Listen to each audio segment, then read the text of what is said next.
proud of the people who work for your department, do an excellent job. That's good to Really hear. do their best.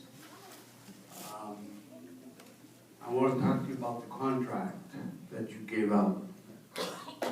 I did not bid for that contract, because I know that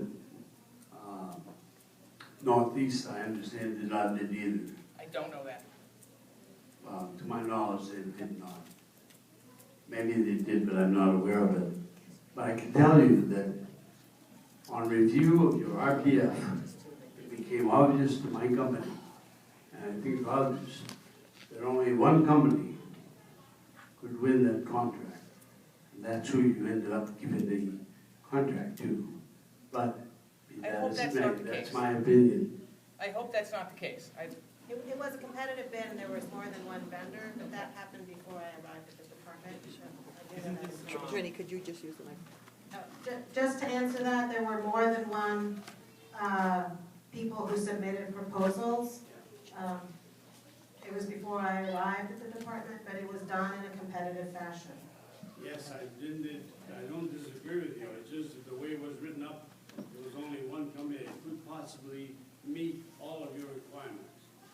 So I think one of the issues that we addressed in one of the letters that we responded to is just,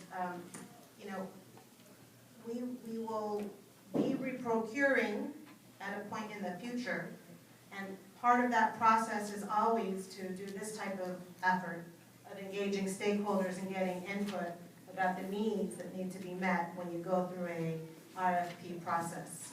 So we're aware now and ever more increasingly aware and interested in knowing specifics, and that's why we'll be meeting further to get more information as we go forward. Well, I'm just a little concerned that, Can we give you the microphone, Peter, just because somebody can't hear all that? I'm it sorry. sounds like maybe the changes was made with the interpreters, you said to, at the beginning, to reorganize everything and make it a little bit more simpler. It sounds like it was done to like cut money to make it so that it would cost less. And I'm wondering if there's. Isn't a bad goal.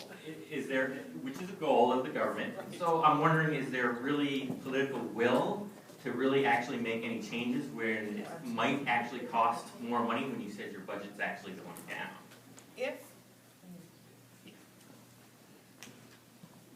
As I said before, we have an obligation to serve all clients, irrespective of any access issues they have, whether that be physical disability, deafness, hard of hearing, language barriers, whatever those are.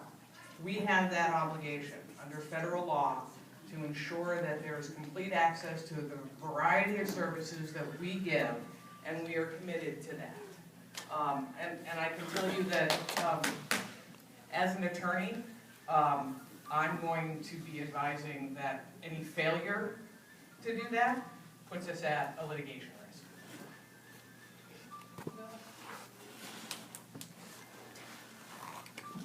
I think the gentleman with the blue shirt on the back row wanted to ask a question. Me?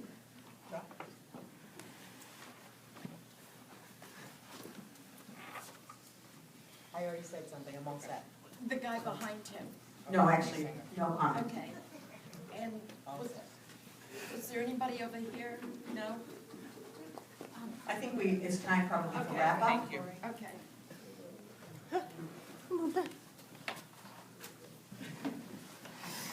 I want to thank everyone for coming this evening.